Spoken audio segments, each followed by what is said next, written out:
So now we need to take our saxophone apart. I'm going to go over the process to do that properly. So first thing you're going to do is unhook your saxophone from your neck strap.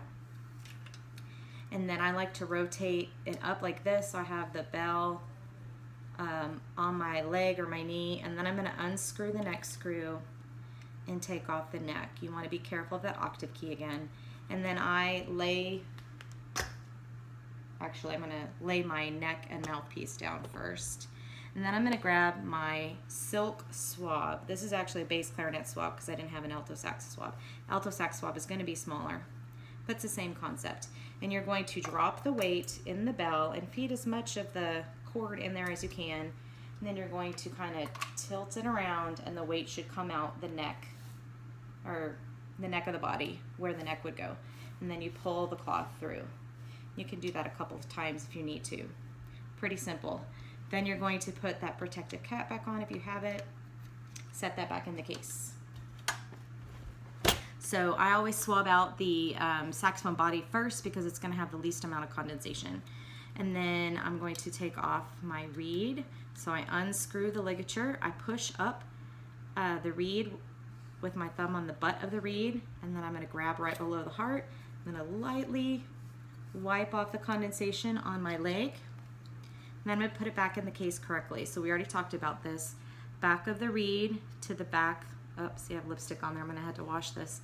Back of the reed to the back of the case, butt end in first. Slide it in, put that in the case. Then I'm going to take off the mouthpiece.